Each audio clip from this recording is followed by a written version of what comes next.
बाबा ने कहा कि मनमना भव की विधि द्वारा बंधनों के बीज को समाप्ति करने वाले नष्ट मोह स्मृति स्वरूप। ये जो नष्ट मोह स्मृति स्वरूप, ये हम ईश्वरीय जीवन में हमारा अंतिम लक्ष्य है जो बाबा हमें देता है। इस सर्व प्रकार के मोह को नष्ट करते हुए एक स्मृति स्वरूप में स्थित हो जाना। तो इसके लिए बाबा कहते हैं कि मनमना भव की विधि द्वारा बंधनों के बीज को समाप्त करें। और यहाँ कहते बाबा कि बंधनों का जो बीज है वह है संबंध। अब जब बाप के साथ सर्व संबंध जोड़ लिए तो और किसी में मोह कैसे जाएगा? फिर बिना संबंध के बाबा कहते हैं मोह नहीं जाता, और मोह नहीं है तो फिर बंधन नहीं है। इसलिए बाबा कहते हैं कि अगर बीज को खत्म कर दिया तो वृक्ष पैदा नहीं हो सकता। और अभी हम ब्राह्मण जीवन में आने के पश्चात अभी तक बंधन है तो सिद्ध है कि कुछ न कुछ तोड़ा है और कुछ जोड़ के रखा हुआ है अभी तक। अब हम एक बात के साथ सर्व प्रकार के संबंध जोड़ने वाली आत्माएं हैं। तो बाबा कहते हैं कि अब मन मना भव की विधि से, विधि भी बता रहे हैं बाबा, मन मना भव की विधि से बंधनों से भी नष्ट मोह बने और स्मृति स्वरूप बने। फिर जो शिकायत होती है ना, बाबा कहते हैं कि क्या करे, बंधन है, कटता नहीं, तो ये जो सारी शिकायत भी समाप्त हो जाएगी। इसलिए बाबा कहते मन मना भव की विधि द्वारा। अब ये मन मना भव की विधि क्या है? अर्थात ये मन कहां कहां जाता है? मन वहां ही जाता है जहां से इसको कुछ ना कुछ प्राप्ति होती है। मन वहां जाता है जहां पे हमने कुछ ना कुछ इन्वेस्टमेंट किया हुआ होगा, या फिर कहें मन वहां जाता है जहां पर कोई ना कोई संबंध होगा। तो जैसे जहां से कुछ प्राप्ति होने वाली है, जहां पे स्नेह है, प्रेम है, और जहां पर संबंध है, वहां मन जाता ही है। तो मन मना भव अर्थात बाबा कहते कि इस मन को एक मुझ परमात्मा में लगा दो, अर्थात सर्व प्रकार के संबंध मुझे पिता परमात्मा के साथ जोड़ दो, अर्थात इस सर्व प्रकार की प्राप्तियां मेरे से करो। सब कुछ जो है, जो भी पाना है, वह एक बाबा से, सर्व प्रकार के संबंधों से बाबा से जुड़ जाए। तो ये है कि हम मन बना भव, जो भी इन्वेस्टमेंट करनी है वह बाबा में करो। तो जहां हमारे जो भी शक्तियां हैं, जहां जहां हमारा तन होता है, धन होता है, संबंध होते हैं, साधन होते हैं, जो भी यह देह और देह से संबंधित जो भी चीजें होती है सारी, ये जहां जहां हम जितना लगाते हैं ना, वहां वहां मन जाता है। और वहां से मन निकालने के लिए हम पुरुषार्थ तो जरूर करते हैं। जब बाबा के पास आए, बाबा से जुड़े, ज्ञान प्राप्त हुआ, योग करने लगे, तो शुरुआत में देखा गया कि मन बहुत तीव्र गति से बाबा की तरफ बढ़ता गया। बहुत वह लगन, वह स्नेह बाबा के साथ होता गया हमें। परंतु कुछ समय के पश्चात फिर आत्माएं कंप्लेंट करने लगती हैं या फिर कभी कभी कहते हैं क्या करें ना, बंधन है, कटती नहीं है। क्या है ना, लौकिक के बंधन तो है, निभाने तो पड़ेंगे ही ना। और ये संबंध खींचते हैं। और फिर ऐसे कोई कर्म जो जाने अनजाने हुए हैं, वह फिर कर्म भी खींचते हैं। जहां हमने धन लगाया हुआ होगा, वह धन भी हमें खींचता है। जहां हमने तन से किसी की सेवा की होगी, वह तन भी खींचता है। तो ये इस जीवन में जहां जहां भी हमने स्वयं को इन्वेस्ट किया होगा, चाहे वो तन से, चाहे वो धन से, भावनाओं से, साधनों से, किसी को साधनों का दान दिया होगा, तो जहां जहां भी ये सब कुछ हमने किया है, वहां वहां मन जाता ही है, बार बार जाता है। अर्थात बाबा कहते हैं कि मोह का जो बीज है वह है संबंध, और मोह नहीं है तो फिर बंधन नहीं। तो बंधनों का बीज है संबंध। तो जैसे कहते हैं कि तलवार को तलवार से काटा जा सकता है, जैसे लोहे को लोहा काटता है, इसी प्रकार से संबंध को अगर काटना है, बंधनों का जो बीज है ना संबंध, इस संसार के जितने भी संबंध है, उन संबंध के बीज को काटना है तो संबंध से ही काट सकते। जैसे कहा ना, लोहे को लोहा काटता है, वैसे अर्थात इस मन ने जहां जहां भी संबंध जोड़े हैं, पहला संबंध जुड़ा इस देह के साथ में, फिर देह के संबंधों के साथ में, साधनों के साथ में। अब इस देह को जहां जहां पर भी इन्वेस्ट किया है, किसी व्यक्ति की सेवाओं में, किसी कार्य को करने के लिए, समाज के सेवाओं में, जहां जहां भी लगाया हो, धन को भी लगाया, अब ये सब कुछ कन्वर्ट कर देना है, क्योंकि खत्म कुछ नहीं होता, लेकिन इसको कन्वर्ट कर देना है। बंधनों का बीज है ना संबंध। तो दुनिया के जो भी संबंध है वह बांधते हैं, और जहां बंधन है वहां दुख है, चिंता है, निराशा है, हताशा है, भय है।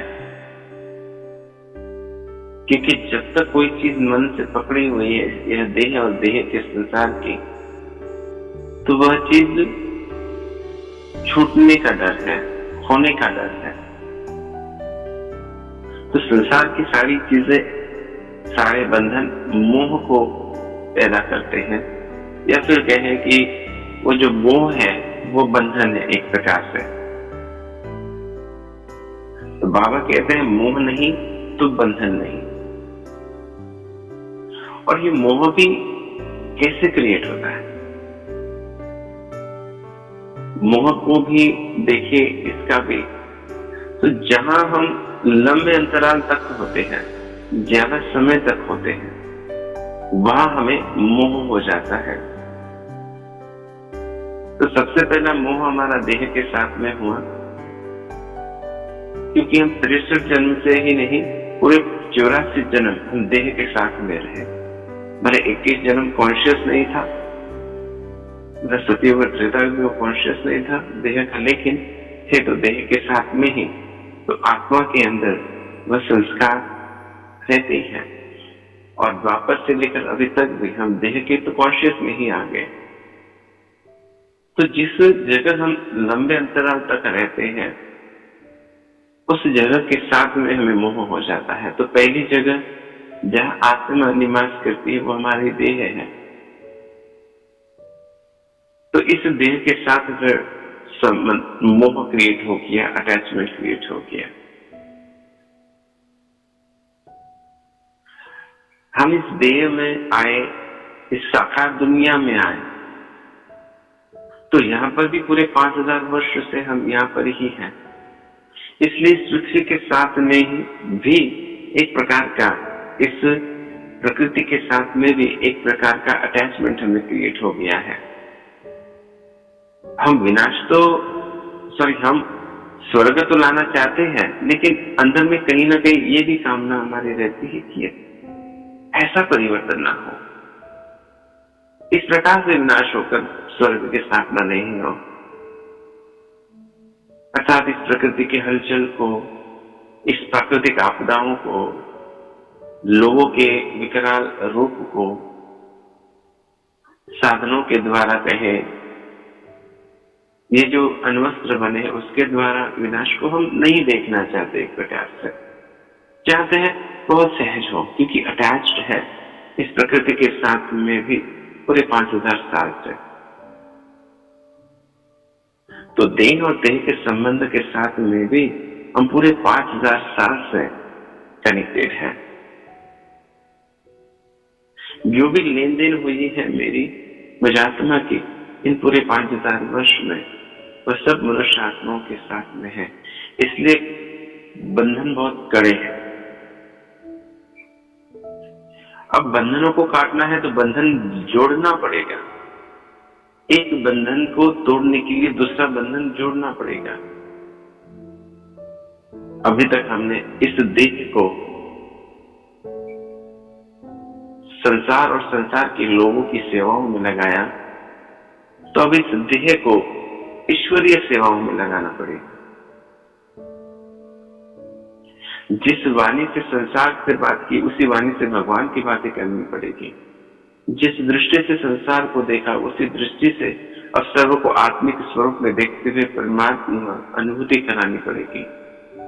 जो कदम सदैव लोगों की सेवा में आगे बढ़े, अर्थात संबंधों की सेवा में आगे बढ़े, अभी ईश्वरीय सेवाओं में आगे बढ़नी चाहिए। जिन हाथों से औरों को कुछ दिया, जो भी दिया होगा, अब इन हाथों से ईश्वरीय सेवाओं को करना है। अर्थात देह के बंधनों को काटने के लिए इस देह के बंधन बनाने पड़ेंगे, श्रेष्ठ बंधन बनाने पड़ेंगे, क्योंकि कहीं ना कहीं तो इसको बांधना ही है। तो एक बंधन तोड़ने के लिए दूसरा बंधन बांधना पड़ता है, क्योंकि ये बंधन जैसे 63 जन्म से हमने जो जो किया वो एक बंधन बनता गया, और इस देह के द्वारा ही तो किया। इसलिए इस देह को ईश्वरीय सेवाओं में सफल करना होता है। बहुत सारे बाबा के बच्चे सोचते हैं कि हम घर में तो योग कर लेते हैं, हम ज्ञान तो सुन लेते हैं, फिर भी क्या हमें वही प्राप्ति होगी? या फिर कहते हैं सेंटर पे नहीं जाएंगे, घर से ही सब कुछ करेंगे। तो ऐसी आत्मा कुछ हद तक तो प्राप्ति कर सकती है, लेकिन सर्व रीति से उसके बंधन नहीं कर सकते। जब तक इस देह को ईश्वरीय सेवाओं में सफल नहीं किया, तब तक देह के बंधन नहीं कटते। इसलिए बाबा ने यज्ञ में सेवाओं का बहुत बहुत महत्व बताया है। इसके लिए बाबा कहते हैं कि दधीची ऋषि समान अपने देह को, हड्डी हड्डी को ईश्वरीय सेवाओं में स्वाहा कर देना है। इसलिए जो सेंटर की सेवाएं होती है, वो सेंटर की सेवाएं बहुत बार मैं देखता हूँ कि जो भोली भाली माताएं हैं वो बहुत अच्छी तरह से करती हैं, लेकिन बहुत बार जो संसार की जो अन्य आत्माएं हैं, जो थोड़ा सा धन से ठीक होती है, समाज में थोड़ी प्रतिष्ठाओं को प्राप्त की हुई होती है, तो अपने तन को सफल करने में थोड़ा हिचकिचाती है तो ज्ञान में योगी भी है, परंतु जब तक के देह को सफल नहीं करेंगे, देह को ईश्वरीय सेवाओं में नहीं लगाएंगे। यज्ञ आप अपने घर में तो सेवा कर ही रहे हैं, वो भी यज्ञ ही है बाबा का, लेकिन विशेष जो बाबा का घर है, जहां अन्य आत्माएं आकर ज्ञान लेती है, योग करती है, उस वातावरण में जाकर वहां पर अपने देह को नहीं लगाया, साधारण से साधारण सेवाओं में। तो देह के बंधन अगर काटने हैं तो देह को यज्ञ की सेवाओं में सफल करना ही पड़ेगा। इसलिए बाबा ने हर जगह एक सेंटर भी बनाया और मधुबन घर भी बनाया। और जब सेंटर पर सेवा करते हैं तो अनुभव करेंगे कि ये जो देह के अहंकार है ना, ये जो देह के बंधन है आत्मा के साथ में, वो देह के बंधन धीरे धीरे जलते जाते हैं, क्योंकि एक सेवा का बंधन बाबा के साथ जोड़ दिया। इसलिए इस देह को ईश्वरीय सेवाओं में सफल करना ही है, और नहीं करेंगे तो समझ जाए कि अंतिम समय में देह के कोई ना कोई कर्म के बंधन वापस आ ही जाएंगे, चाहे वो बीमारियों के रूप में, चाहे फिर हो सकता है कि हमारे जो संबंधी है ना, वो हमें और कोई अन्य सेवाओं में व्यस्त करा देंगे। मैंने अपने जीवन में अनुभव किया है। मतलब ये कि जिन जिन आत्माओं ने ये सोचा कि थोड़ा मैं संबंधियों को या फिर अपने व्यक्तिगत जीवन को देखूं, वह आत्माएं धन से भले सेवा कर रही है, लेकिन तन से सोच रही है कि उतना हम नहीं कर पाएंगे। धन को तो लगाना ही है, वो ये सोचेगा। कभी कभी ये भी हो जाता है कि धन को लगाने में भी आगे पीछे कर लेते हैं। पहले सोचते हैं संबंधी है। वैसे तो लोग कहते थे कि पुराने जमाने के लोग होते थे, वो अपने धन के 4 भाग करते थे। जीवन यापन के लिए, भविष्य के लिए एक, वर्तमान के लिए एक, बच्चों के लिए एक, और एक जो है वो ईश्वरीय सेवाओं के लिए निकालते थे। चाहे उससे वो समाज की सेवा करते थे, दान पुण्य करते थे। और आज तो फिर संसार में ऐसा कोई मार्ग तो है नहीं जहां से बहुत अच्छे से अच्छी सेवा हो। चलो अन्न का दान कर रहे हैं, वस्त्र का दान कर रहे हैं, लेकिन ईश्वर जब तक शिव बाबा को डायरेक्टली नहीं देते तो उसका श्रेष्ठ पुण्य बनता ही नहीं है, बाबा कहते हैं।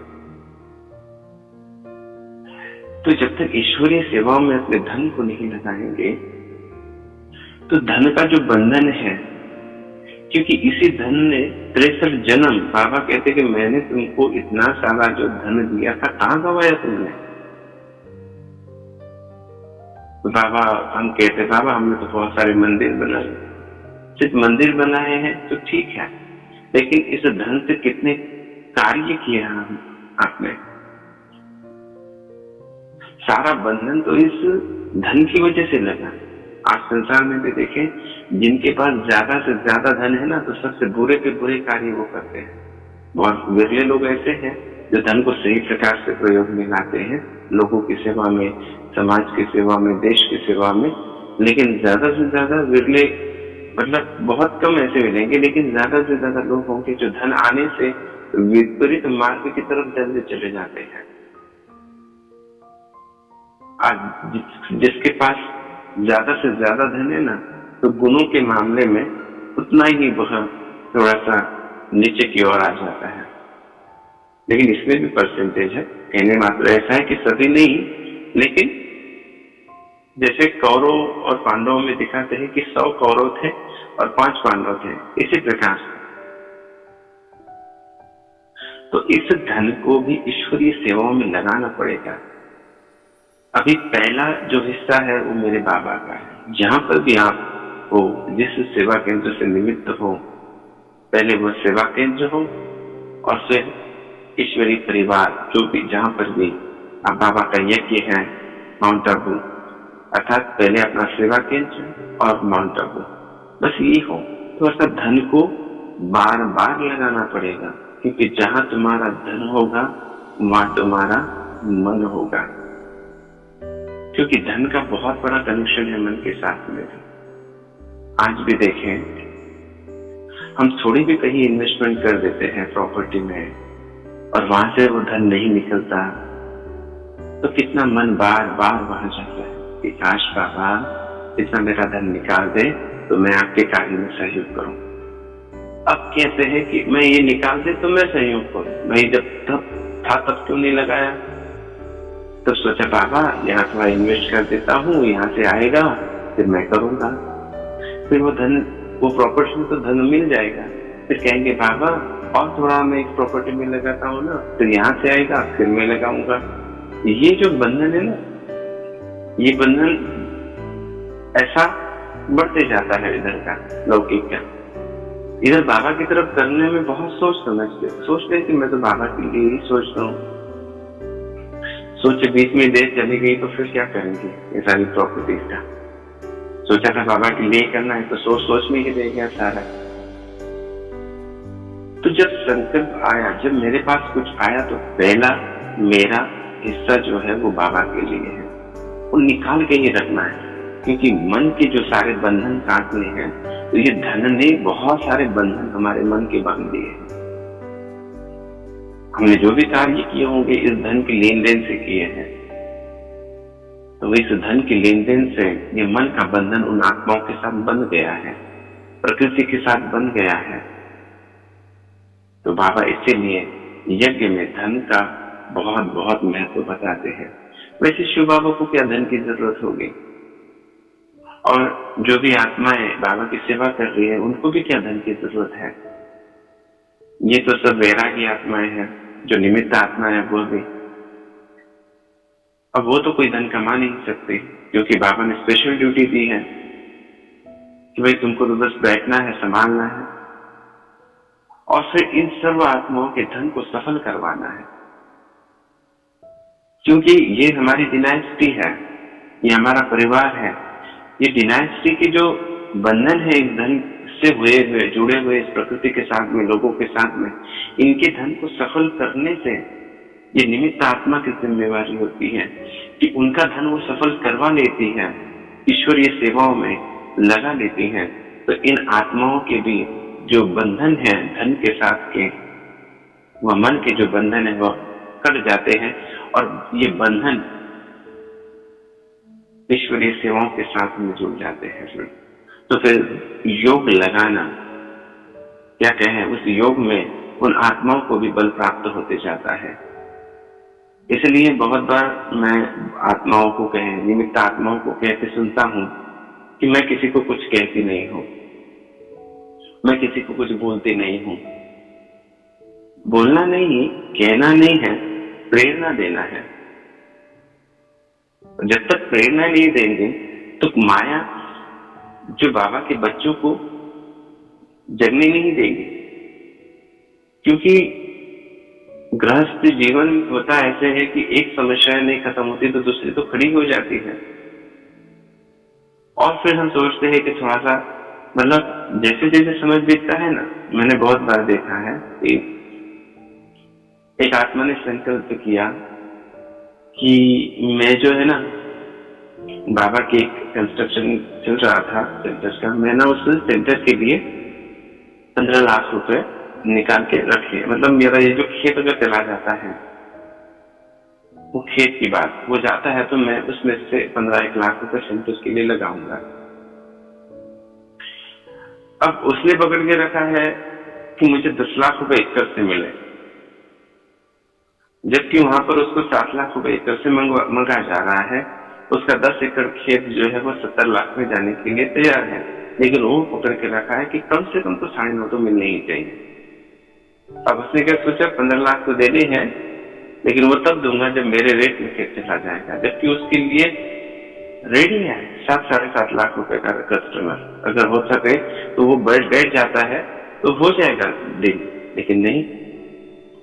एक तरफ तो अच्छा संकल्प लिया है, दूसरी तरफ ड्रामा प्लान अनुसार उसके सामने आई है वो चीज, तो वो कहता है कि मैं जब इस रेट में जाऊंगा, उसके लिए जो कस्टमर था वो आना भी बंद हो गया अभी वहां खेत के लिए। वो खेत के लिए अभी वो सर्च कर रहा है, कोई आएगा कोई आएगा कोई आएगा। लॉकडाउन आ गया, खेत के रेट डाउन हो गए, अब लेने वाला कोई नहीं। करना था, सफल कर नहीं पाए, रह गया। अब उस खेत को 5 लाख रुपए से भी नहीं मांग रहा कोई। खेत कल पहले 7.5 लाख रुपए मिलने वाले थे, 7.5 लाख रुपए एकड़ से, अब 5 लाख रुपए भी कोई दे नहीं रहा एकड़ के। कोई अभी लोगों को नीड नहीं है, क्योंकि बड़ा लॉकडाउन है। जो श्रेष्ठ संकल्प आता है ना, वो ड्रामा प्लान अनुसार बहुत ही योग्य होता है, उस समय उसको कर लेना होता है। उसको ही कहते हैं कि धन का बंधन बांधना पड़ेगा यज्ञ के साथ में। हम दे नहीं रहे हैं, हम अपने बंधनों को काट रहे हैं। इसलिए बाबा के यज्ञ में हमने देखा है ना, शुरुआत में दादियां कहे, जो भी माताएं थी, घर से चाहे वो धन लाती थी या धान लाती थी, लेकिन 1 रुपया 25 पैसा कौड़ी कौड़ी उसमें डालते थे। बंधन बांधा उन्होंने। तो बंधन बांधना पड़ता है। ये धन से सबसे ज्यादा बंधन तो धन से बांधना है, तन से भी बंधन बांधना है। और ये तन और धन जहां होगा वहां मन जरूर होगा, क्योंकि ये मन बांधना पड़ेगा। इस मन को, मन मना भव क्या है, मन के जो भी बंधन है, जैसे जिस प्रकार से संसार में बने हैं ना, उसी सिस्टम से इस यज्ञ के साथ बांध लेना है। फिर संबंध है निमित्त आत्माओं के साथ में, वो भी बंधन निमित्त आत्मा के साथ बांधना पड़ता है। कोई कहेगा कि भाई आपका निमित्त आत्माओं के साथ लगा हो क्या, तो कहो हाँ है, वो बंधन है, वो बंधन बांधो, क्योंकि वो निमित्त है, बाबा ने रखा है वहां पर उसको। हो सकता है कि वह निमित्त से ही आपको सर्व संबंधों का अनुभव हो। भले कभी कभी बाबा से वो नहीं कर पाती तो आत्मा से कर पाएगी, वो फीलिंग दे पाएगी आत्मा, निमित्त आत्मा। जिस प्रकार से दादी प्रकाश मणि जी को हमने देखा कि वो सब क्या कहते थे, मेरी दादी कहते थे ना, मेरा बाबा तो है ही, लेकिन मेरी दादी भी कहते थे। ये बाबा के सर्व संबंधों की अनुभूति व निमित्त आत्मा ने हमें कराई। तो ये सर्व संबंध बाबा के साथ जोड़े हैं तो ठीक है, बाबा तो है ही है, लेकिन निमित्त आत्मा के साथ में भी जब तक नहीं जोड़ते, तब तक इस संसार के जो बंधन है वह भी नहीं करते। कोई कहेगा निमित्त मुझे सहयोग नहीं करती, मुझे स्नेह नहीं देती, मुझे सम्मान नहीं देती, या फिर मेरे को पूछती नहीं है, मेरे से इस प्रकार से व्यवहार करती है, ये मुझे इग्नोर कर देना है। ये भी माया मेरे सामने उसके नकारात्मक स्वरूप को पेश कर रही है। मुझे अपने सर्व संबंध मेरी तरफ से जोड़ देना है उस आत्मा के साथ में, चाहे वो निमित्त आत्मा जैसी भी हो, क्योंकि वह बाबा का प्रतिनिधि है। जैसे हम देखते हैं, मेरे मतलब लौकिक के पिताजी मिनिस्टर थे, तो वो कहते थे हम जब जाते हैं मतलब, तो मैं मतलब सरकार हूँ। अगर मतलब मिनिस्टर होने की वजह से उनकी जो लाल दिए की गाड़ी रहती थी, वो जहां पर भी है वहां पर सरकार है। मिनिस्टर मतलब अगर उनको सम्मान नहीं मिल रहा, मतलब सरकार का, गवर्नमेंट का अपमान हो रहा है। उनको अगर कहीं जाने के लिए रोका जा रहा है, मतलब सरकार को रोका जा रहा है। अर्थात वो सरकार के प्रतिनिधि थे लेकिन सरकार थे, है ना। ऐसे ही जो निमित्त आत्मा है, भले प्रतिनिधि है लेकिन है सरकार, अर्थात परमात्मा बाबा के प्रतिनिधि है लेकिन बाबा के समान है। वो बाबा नहीं है लेकिन बाप समान है। तो उनके साथ में भी वो सर्व संबंध जोड़ने पड़ेंगे मन से, तभी ये संसार के जो बंधन है, ये बंधन काटने में आसानी हो जाएगी। तो ये ऐसा मन मेरा जहां पर भी एंगेज हो चुका है इस 63 जन्मों में, वहां से उसको निकालना है। और उसको निकालना है तो वो वैसे नहीं निकलता। मैं कहूंगा कि वहां से मैं निकालूंगी, वैसे नहीं। जब तक कहीं जोड़ते नहीं है तब तक वहां से वो निकलता नहीं है। उसको जोड़ना पड़ेगा, और इसको जोड़ने के लिए ही बाबा ने ये यज्ञ बनाया है, सेंटर्स बनाए हैं, निमित्त आत्माओं को रखा हुआ है, सेवाओं को बनाया हुआ है। इस सारे वैसे शिव बाबा को स्वर्ग स्थापन करने के लिए क्या जरूरत है धन की? फिर वह तो वैसे भी कर सकते थे, लेकिन बाबा विधि के आधार से चलता है, जादू का कार्य नहीं करता, ऐसा कोई चमत्कार का कार्य नहीं करता। जिस विधि से तुम कलयुग में आए उसी विधि से तुम सतयुग में जाएंगे, जिस विधि से तुम ऊपर से नीचे आए उसी विधि से नीचे से ऊपर जाएंगे। बाबा प्रकृति के जो भी बंधन होते हैं उनको भी नहीं तोड़ता, और जो कर्मों के हिसाब किताब है उसमें भी उलटफेर नहीं करता, विधि बताते हैं। इसीलिए इस यज्ञ की रचना हो। तो बाबा कहते मन मना भव, अर्थात जहां भी मन जिस विधि से गया है उसी बातों को बाबा के साथ जोड़ देंगे, तो ये मन जो है निरंतर बाबा में लगा हुआ रहेगा। तो इसीलिए जो बंधन है, बंधन को काटने के लिए बंधन बनाने पड़ेंगे, नए बंधन बनाने पड़ेंगे। और वो नए बंधन है एक बाबा के साथ में। तो दुनिया के जो सारे बंधन है वो हमें दुख देते हैं, और एक बाबा के साथ में, बाबा के सेवाओं के साथ में, निमित्त आत्माओं के साथ में जो बंधन बांधते हैं, वो बंधन हमें जन्म जन्मांतर की प्राप्ति कराते हैं बाबा के साथ में। तो फिर पूरी 84 जन्म हमारे सारे संबंध सर्वात्माओं के साथ में, प्रकृति के साथ में श्रेष्ठ हो जाते हैं। इसलिए बाबा कहते हैं मन मना भव की विधि द्वारा मन के बंधनों से भी मन मुक्त नष्ट मोह स्मृति स्वरूप। तो मन के जो बंधन है इस संसार के, अब इस मन के बंधन को बाबा के साथ बांधना है, तो फिर नष्ट मोह हो जाएंगे। क्योंकि जो निर्मोही है बाबा हमारा, रहते हैं पूरे 100 वर्ष हमारे साथ में, लेकिन बिल्कुल निर्मोही है। तो निर्मोही के साथ में जब लगाएंगे तो निर्मोही हो जाएंगे, और मोह वाले व्यक्ति के साथ अपने बंधन को लगाएंगे तो मोही हो जाएंगे। तो बाबा कहते तुमको तो मोहजीत बनना है। माया ने मोह का ताज हमें बना दिया, इसलिए पहना दिया, इसलिए हम मोहताज हो गए उसके। तो अभी बाबा मोहजीत का ताज पहनाते हैं हमें, नष्ट मोह स्मृति स्वरूप। तो इसलिए इस विधि को समझे कि जहां जहां हम ज्यादा समय तक रहते हैं वहां उसके साथ हमारी अटैचमेंट क्रिएट हो जाती है। ऐसे ही जहां जितने जितने हम मन से सेंटर पे रहेंगे, मन से मधुबन में रहेंगे, मन से परमधाम में रहेंगे, मन से सूक्ष्म वतन में रहेंगे, उतना उतना वतन के साथ में, मधुबन के साथ में, सेंटर के साथ में बंधन बनता जाएगा। जहां ज्यादा समय रहते हैं उसके साथ अटैचमेंट क्रिएट हो ही जाती है। दोस्तों के साथ में भी ज्यादा समय तक रहते हैं तो उनके साथ में भी अटैचमेंट हो जाती है। इसलिए बाबा कहते हैं बंधन का बीज है संबंध, बंधनों का बीज है संबंध। तो ये जो संबंध जोड़ने हैं इन बंधनों के आधार से। तो ऐसे बाबा कहते जब बाप के साथ सर्व संबंध जोड़ लिए तो फिर किसी में मोह कैसे हो सकता है, और बिना संबंध के मोह नहीं होता। तो ये जो संबंध जो संसार के साथ जुड़े थे, अब ये पूरे मैं, मेरा बाबा, मेरा ईश्वरीय परिवार, मेरे बाबा की सेवा, बस यही है। और पहला जो हिस्सा है, पहला जो कर्तव्य है मेरे बाबा के प्रति है मेरा, मतलब लौकिक के तो जो भी हमारे कार्य व्यवहार है वो तो करने ही है, लेकिन बहुत बार होता ऐसे हैं, एक तो इधर झुकते एक तो उधर झुकते, लेकिन बैलेंस रखना है। कभी कभी कहते हैं बाबा ने तो कहा है तो तोड़ निभाना है, तो लौकिक में तो जाना ही पड़ेगा, वो तो करना ही पड़ेगा, फिर वो करना पड़ेगा।